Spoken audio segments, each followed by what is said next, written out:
Imagine this scenario, one that still sends a shiver down my spine when I recall it. You come home from college after what can only be described as an absolutely punishing, soul-crushing week.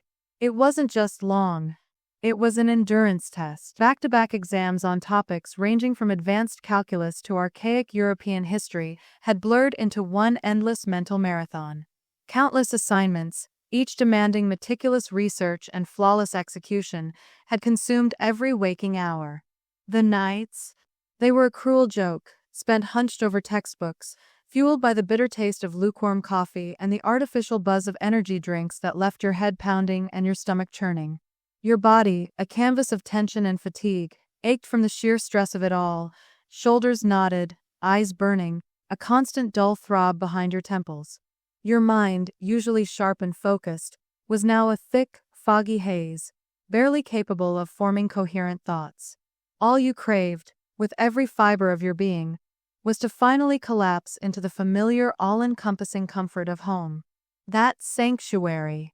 You push open the front door of what is, in your heart and in your memories, your house, the very place where your small, unsteady feet took their first tentative steps, where the joyous chaos of countless birthday celebrations echoed through the halls, where you grew up, surrounded by the warmth of genuine love and the infectious sound of laughter that filled every corner.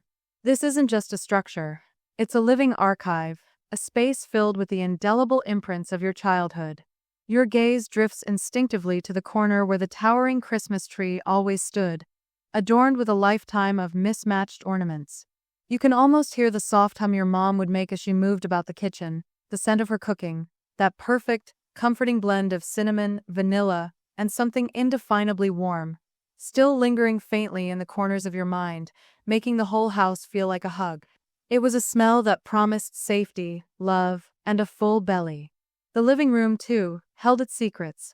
The worn spot on the carpet where family movie nights happened every Friday without fail, the precise angle of the lamplight.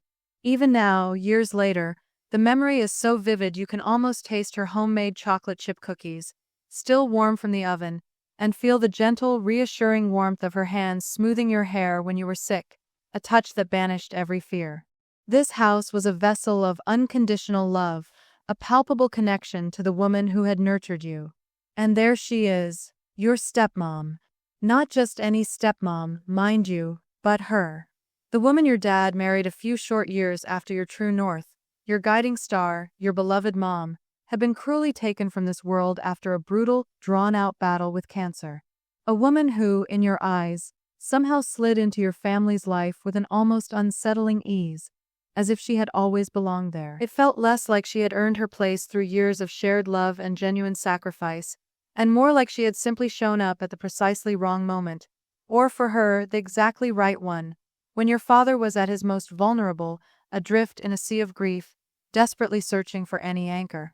There was no real transition, no gentle integration.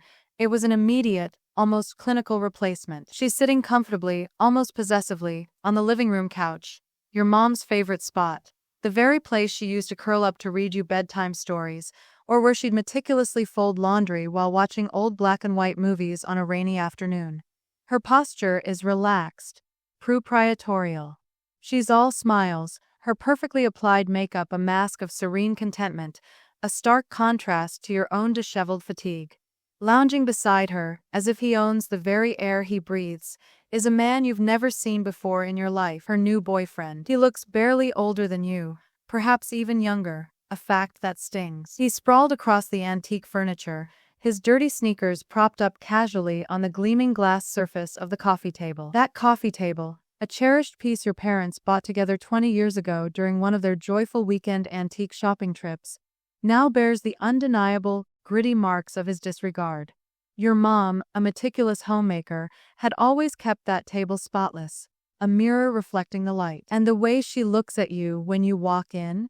It's not the warm, genuine welcome you fondly remember from childhood visits, the kind that radiated from your mother's eyes. It's not the look of someone who's genuinely thrilled to see a family member return.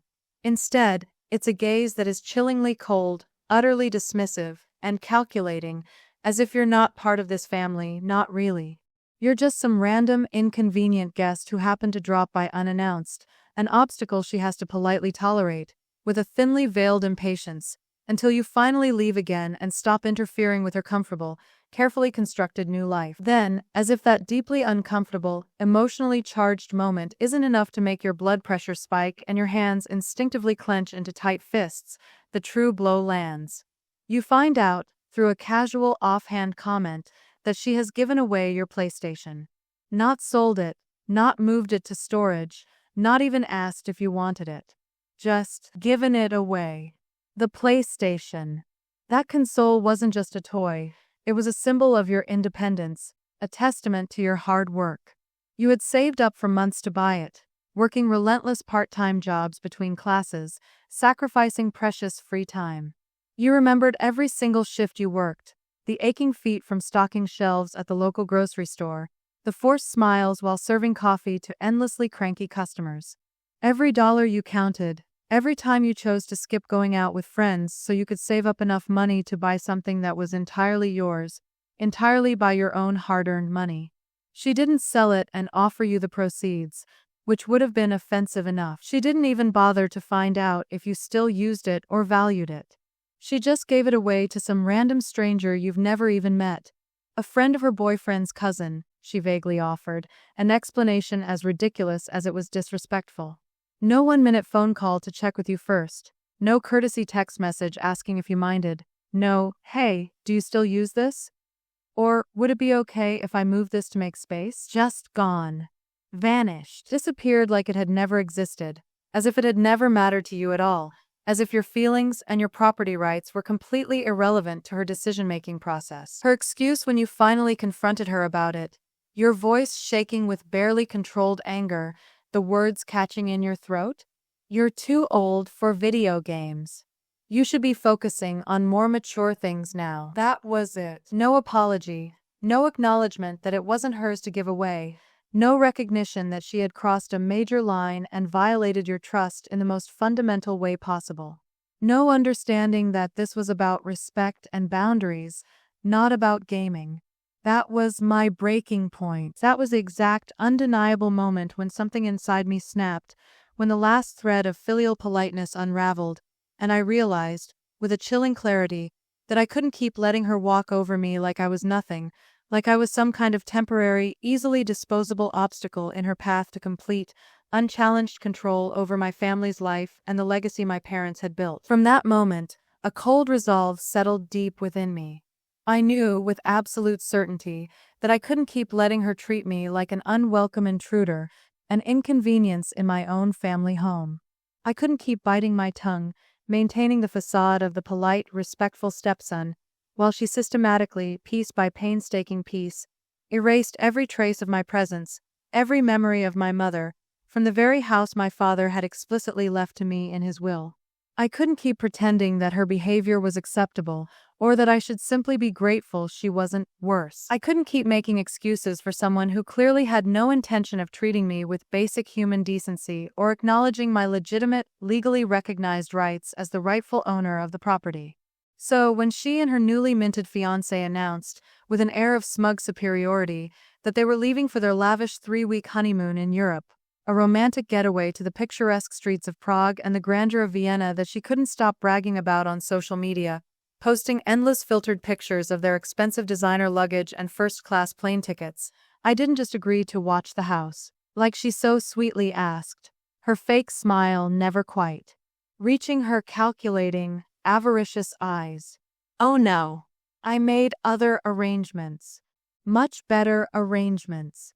Much more permanent arrangements that would finally, once and for all, establish clear boundaries and deliver irrefutable consequences for her years of audacious, disrespectful behavior. With a precision that would make a seasoned strategist proud, I acted. I rented the house out to someone else entirely, ensuring a new, legal tenancy agreement was in place before their plane even left the tarmac. I changed every single lock on every door and window, not just the front door, but every single access point, making entry impossible without direct authorization.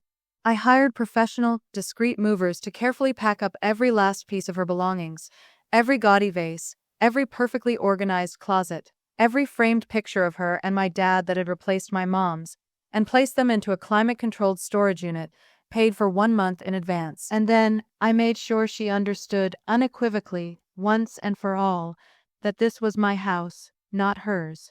This is the story of how I made my evil stepmother homeless as a wedding day gift, and why the feeling of seeing her lose the power she thought she had so thoroughly claimed over me, over my family's legacy, was one of the most deeply satisfying moments of my entire life. If you've ever been the underdog in a situation where you felt utterly powerless, if you've been underestimated or dismissed, if you've been treated like your voice doesn't matter and your feelings don't count for anything in the grand scheme of someone else's selfish agenda, then you are going to understand, on a visceral level, exactly why this story is so incredibly satisfying to tell and infinitely better to have lived through. If you've ever had someone relentlessly take advantage of your kindness, mistaking your patience for weakness, if you've ever watched someone manipulate a situation to their own benefit while you, for too long, tried to be the bigger person, then you know precisely how it feels to finally, irrevocably turn the tables and show them, beyond any shadow of a doubt, that actions do have consequences. Go ahead, hit that like button if you, too, believe that karma always finds a way to catch up to the people who deserve it most, especially those who think they're too clever, too powerful, or too well-positioned to ever face repercussions for their actions.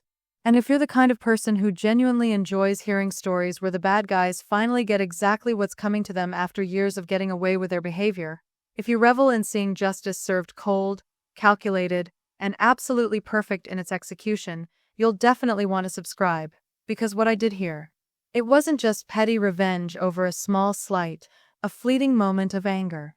It wasn't about getting even over something minor that I should have just let go and forgotten about. No.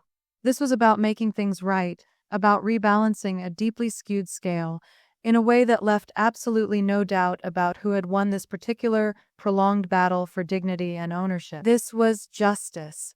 Cold, calculated, perfectly planned, completely legal, and entirely, unequivocally deserved. When I was 17 years old, I genuinely believed the hardest thing I would ever have to face in my entire life was watching my mom get sick.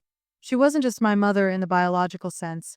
She was my role model, the unwavering anchor of my emotional world, my confidant, my best friend, and the person who, through her every action, taught me what unconditional love actually looked like in practice.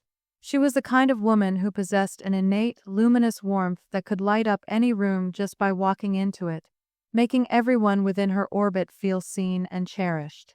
She remembered everyone's birthday, not just the date, but their favorite cake flavor, and always had the perfect gift ready weeks in advance, carefully chosen with thought and affection.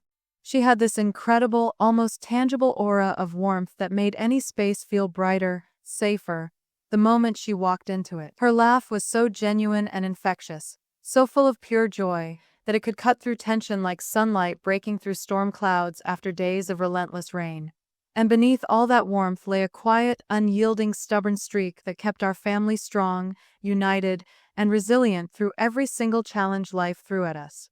She was the kind of mother who never missed a school play, even when she was pulling grueling double shifts at the hospital where she worked as a compassionate and dedicated nurse.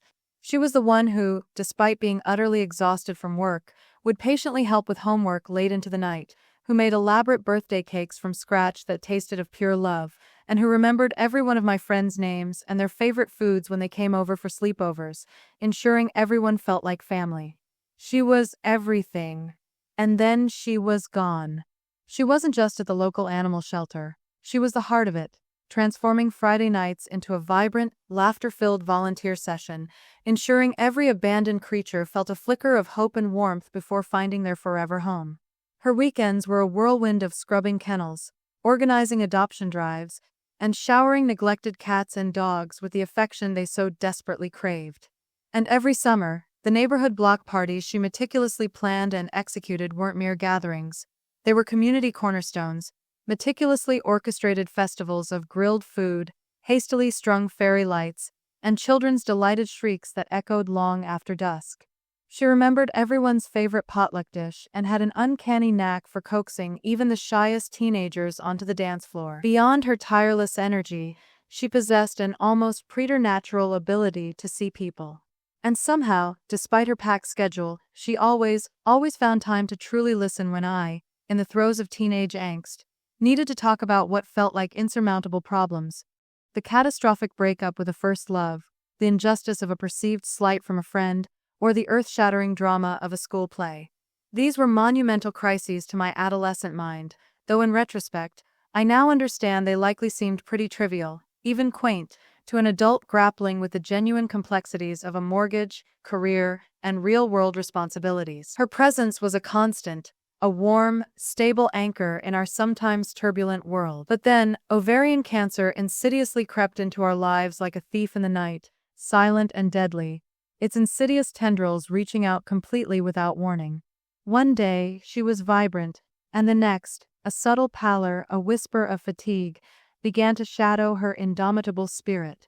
And in that terrifying, brutal instant, everything that had once seemed so utterly stable, so irrevocably permanent, the laughter echoing through our home, her comforting presence, the unspoken certainty of her future, suddenly became terrifyingly fragile, frighteningly uncertain, and utterly, irrevocably terrifying.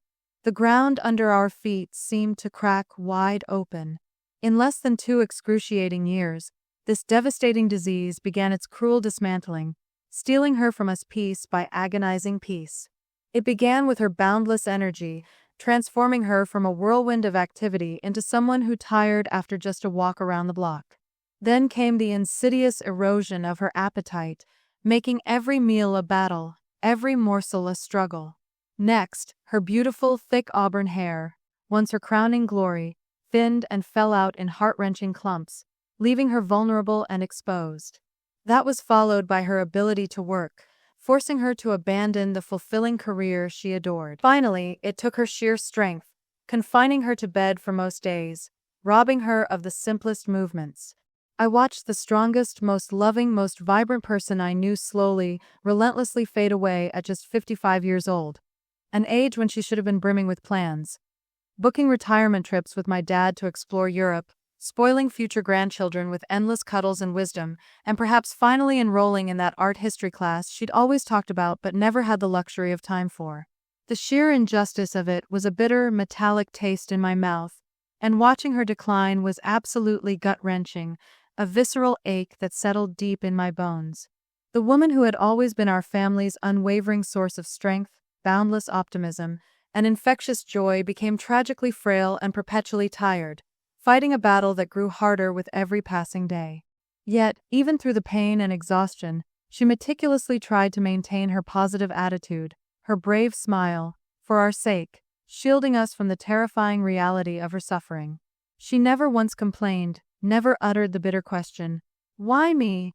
Never allowed us to see the profound fear that must have gripped her about leaving us behind. Her stoicism was both awe-inspiring and heartbreaking. But even worse than watching her endure such suffering was watching my dad, a man I'd never seen cry in my entire childhood, not even when his own father passed, a man who had always been the immutable, unshakable rock in our family, steady and completely reliable, break down again and again as he realized he was helplessly losing the love of his life, and there was nothing, absolutely nothing, he could do to stop it from happening. His grief was a raw, primal wound that tore through the very fabric of his being. My parents had been together since their starry-eyed college days, true high school sweethearts whose enduring affection for each other had only deepened over more than 25 years of marriage. Their life together was a testament to love, laughter, shared dreams, and the kind of profound partnership that sparked envy in other couples. Even after decades, they still instinctively held hands when they walked together, whether down the street or through a grocery store. They still laughed with genuine delight at each other's same old jokes, even after having heard them 100 times before. And they still looked at each other across the dinner table with an unmistakable twinkle in their eyes, as if they were the luckiest 2 people in the entire world to have found such an extraordinary connection. My dad was strict but fair, the kind of father who instilled responsibility and integrity through quiet example rather than endless lectures. He embodied the values he preached, and everything in his life truly revolved around our family's well-being. He worked tirelessly to provide for us, putting in long, demanding hours at the bank where he diligently worked his way up from a fresh-faced teller to a respected branch manager over the course of 15 successful years. But despite his demanding career, he never missed the important moments. Not my school plays, not my siblings' debate tournaments, Not even a single parent-teacher conference, where he'd arrive armed with a notebook full of thoughtful questions. He coached my little league team for 3 years running, his booming voice echoing with encouragement from the dugout. And he made sure our family gathered for dinner together every single night, a sacred ritual unless work absolutely, unavoidably prevented it, which was a rare occurrence indeed. When Mom was finally gone, it was as if someone had reached into his chest and extinguished the light in his entire world. The vibrant colors of life seemed to drain, leaving behind a monochrome landscape of grief. He wandered through our once lively house like a ghost, utterly lost, sitting for hours at a time in her favorite armchair, often holding her chipped coffee mug as if it were some kind of sacred relic, staring blankly at old photo albums and home movies until his eyes were red and swollen from the torrent of silent tears. And that's when Grace appeared on the scene, not as a beacon of comfort, but like some kind of opportunistic vulture, circling patiently, meticulously, until she found exactly the right moment to swoop in and claim what she wanted. She had been Mom's nurse toward the very end of her illness, a professional connection that now felt chillingly intimate. Grace was tall, strikingly thin, with sharp, almost chiseled features that seemed to hold a permanent, calculating assessment. Her unmistakable Czech accent, though subtle, was something she seemed to emphasize, almost performatively, whether she wanted to sound more exotic or interesting, or when she was clearly trying to charm someone into doing precisely what she desired. She was always impeccably dressed and flawlessly made up, looking as if she were stepping onto a movie set rather than working in a sterile hospital environment or making a house call to a dying woman's home to check vitals and administer medications. Her foundation was a perfect mask, her lipstick always pristine, her hair styled just so, without a single strand out of place. Her outfits, while perhaps assembled from well-coordinated pieces from discount stores, always managed to look expensive, creating a deliberate illusion of wealth and sophisticated taste. She smiled at all the right times, her lips curving with what appeared to be warmth, and uttered all the appropriate words of comfort and support, delivering them with a practiced sincerity. She even brought thoughtful-seeming gifts, flowers, magazines, small treats, that on the surface appeared considerate. But something about her entire demeanor always felt carefully rehearsed, a meticulously constructed performance rather than a genuine outpouring of human emotion. I was 17, not a naive child anymore, old enough to read people and situations with a fairly accurate degree of insight, and I could instinctively tell the profound difference between someone who was genuinely compassionate and caring and someone who wore kindness like a costume they put on for work and swiftly took off the moment they believed no one was looking. At first, I tried to rationalize my unease, telling myself I was being unfair, perhaps overly suspicious, maybe even projecting my raw grief and simmering anger onto someone who was, after all, just trying to help during an impossible situation. Perhaps she really was just checking on Dad purely out of professional kindness when she called after Mom passed away, asking how he was handling everything and if he needed practical assistance. Perhaps her intentions were truly altruistic, wanting to help a grieving widower navigate the perplexing practical challenges of life without a partner. Things like cooking regular meals, keeping a clean home, and managing a household that had always been a shared responsibility. Maybe her increasingly frequent visits and long, hushed phone conversations were just her way of genuinely making sure he was taking care of himself during such a profoundly difficult time, ensuring he was eating, getting enough sleep, and not isolating himself completely from human contact. But the more time passed, the more I noticed how she was always around, always finding new, increasingly tenuous reasons to inject herself into his life. She was always showing up at our door with pre-made casseroles or offers to help with household tasks that he, a perfectly capable and self-sufficient man, was perfectly capable of handling himself. She was like a hawk circling patiently in the sky, watching and waiting and calculating, looking for exactly the right moment to swoop in and claim her prey when he was at his most emotionally vulnerable and least likely to see through her carefully constructed act. And swoop she did, with chillingly perfect timing and calculated precision. Within a single shocking year of my mother's death, Grace transitioned from an occasional, purportedly professional phone call checking on a former patient's family to actively, openly dating my still grieving father. He was a man still struggling every single day to figure out how to even exist without the woman he'd loved for more than half his life. She was 40 years old. He was 57, vulnerable, heartbroken, lonely beyond description, and sitting on a substantial financial cushion he'd meticulously built up through decades of dedicated hard work as a successful banker who had always been incredibly careful with money and exceptionally smart about investments. He wasn't flashy or showy with his wealth. He never drove luxury cars or wore expensive watches or bought things just to impress other people. But he was undeniably very comfortable financially, in the quiet, understated way that comes from years of steady work, prudent saving, and careful planning. He owned our house outright, having paid off the mortgage years ahead of schedule, had a solid, robust retirement fund that he'd been contributing to religiously since his 20s, and had always been shrewd with investments, following a conservative, well-researched strategy that had served him exceptionally well over the years. And I could tell, from the almost imperceptible way Grace's eyes lit up when she talked about his stability and security, and what a good provider he was, that she knew exactly how well off he was and exactly what kind of comfortable lifestyle she could expect if she played her cards right. Her gaze lingered on his assets with an almost palpable possessiveness. 6 months of dating later, an alarmingly short period considering the depth of his recent loss, they were married in a small, hushed ceremony that felt rushed and deeply uncomfortable, somehow profoundly wrong in every conceivable way.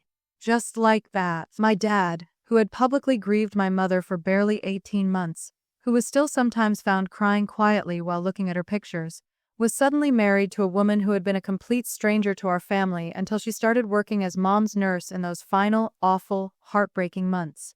The wedding itself was small and quiet, a stark, joyless contrast to the big, vibrant celebration my parents had been meticulously planning for their 25th anniversary before cancer brutally changed everything.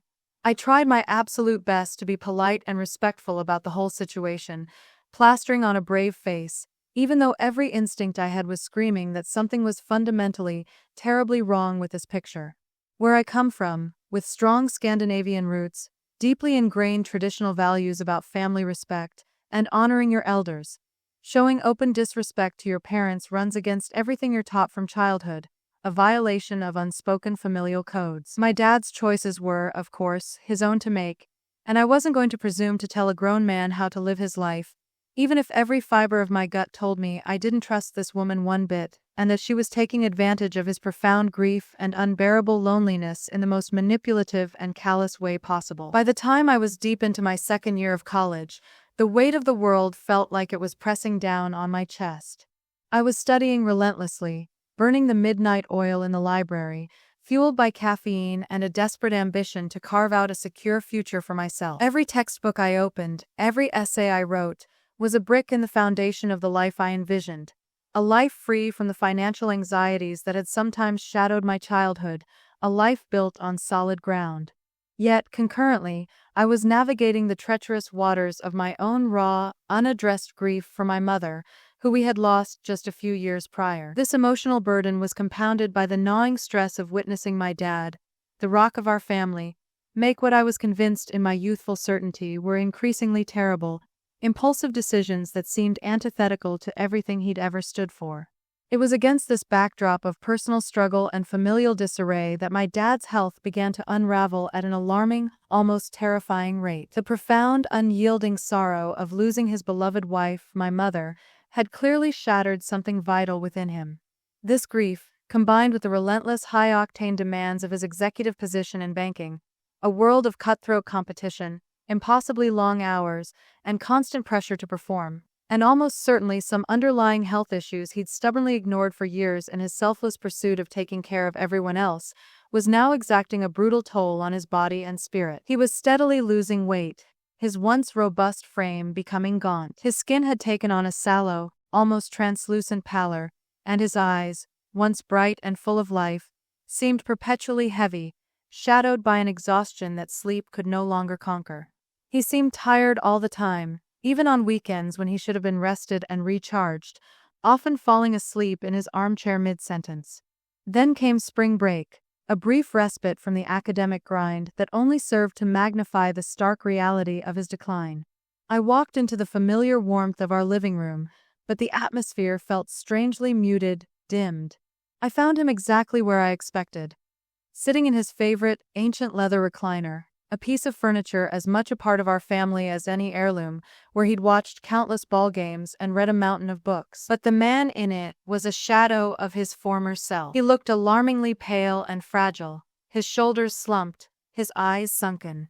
As he slowly reached out a hand to hold mine, I noticed the barely perceptible tremor that ran through his fingers, a detail that sent a cold spike of fear through my heart, reminding me with a painful jolt of Mom during her final weeks, her own strength fading with each passing day. He looked directly into my eyes then, with an expression I'd never witnessed before, a complex tapestry woven from deep sadness, the urgency of unspoken fears, an overwhelming surge of paternal love that transcended words, and a profound, wordless terror about the encroaching darkness and things utterly beyond his control. And in that heavy silence, he asked me a question that caught me utterly off guard, echoing with a desperate finality. "Son," he rasped, his voice a little thinner than I remembered, "what do you need to be set for life?" The answer sprang to my lips, unbidden, without a flicker of hesitation. My parents had instilled in me, from my earliest memories, a fierce sense of independence and self-sufficiency, a belief that true security came from within, from hard work and determination.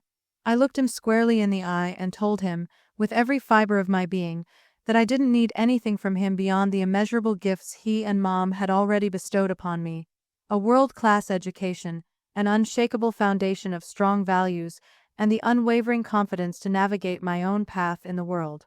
I reminded him, perhaps more for my own benefit than his, that I had earned a full academic scholarship to college, a point of immense pride for all of us, that my grades were excellent, and that my entire future, by design, was firmly in my own hands, to be shaped by my relentless hard work and unwavering determination. "Save your money, Dad," I told him firmly, meaning every single word. "Help the rest of the family.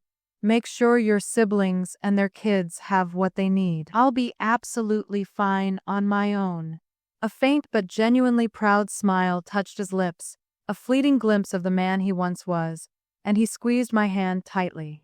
It was as if he'd just heard exactly what he'd hoped I would say, a validation of the values he'd worked so hard to impart. But even as he smiled, I sensed a powerful reservation, something momentous he was holding back, a decision he had already made, set in stone, but wasn't quite ready to discuss or reveal.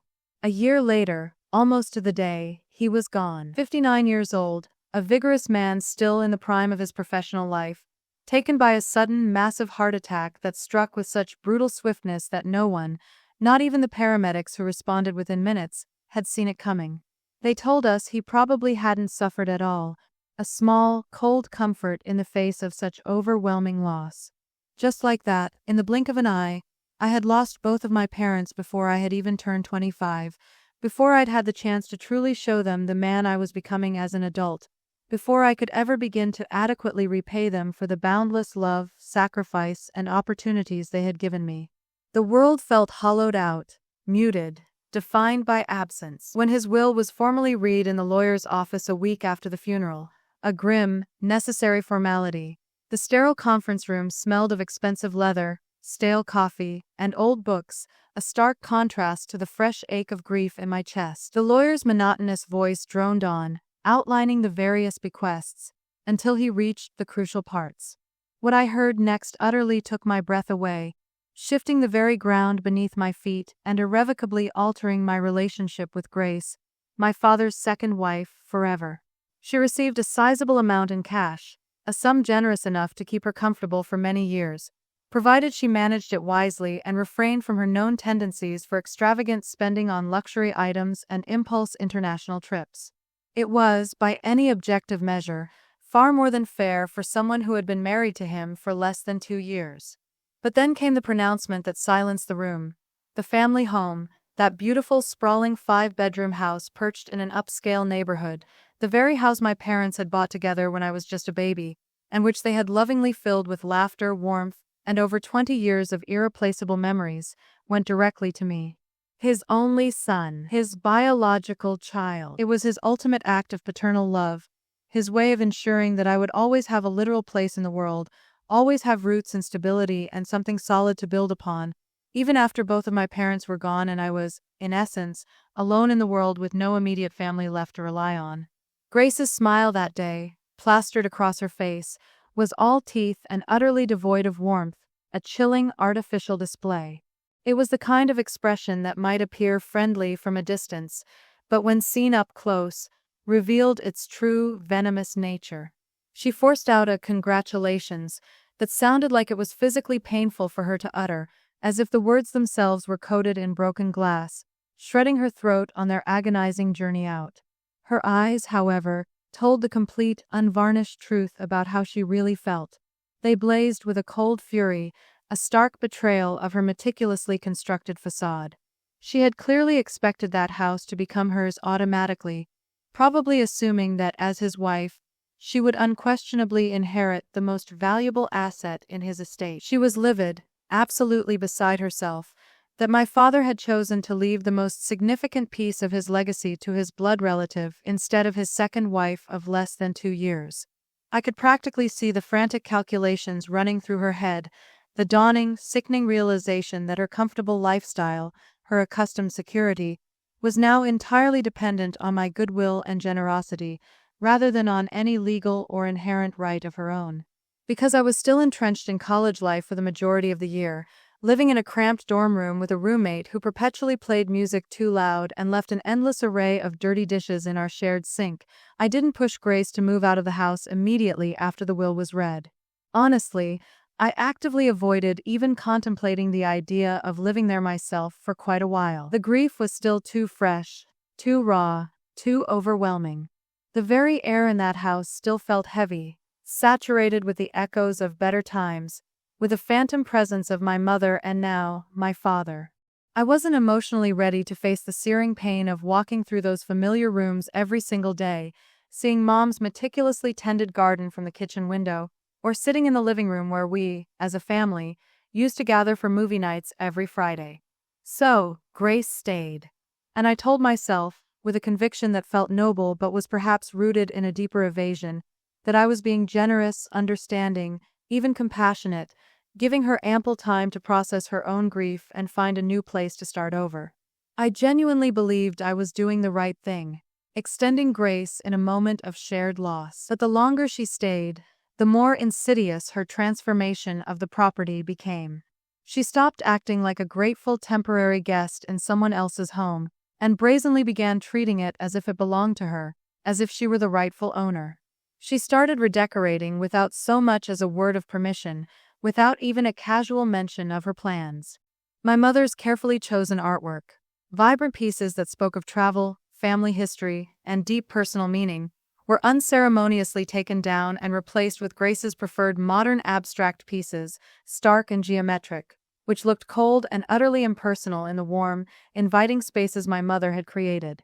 She rearranged furniture that had been in the exact same spots for decades, pieces that my parents had chosen together, painstakingly positioned just so because they worked perfectly for our family's needs and habits, for the flow of our shared life. She began to fill the space with her own taste in colors and styles, painting over the soft, buttery yellow walls in the kitchen that my mom had loved because they made the morning light look exceptionally warm and welcoming.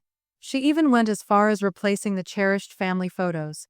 Dozens of snapshots chronicling my entire life, my parents' lives, our collective history, with her own, as if to erase our past and stake her sole claim on the present.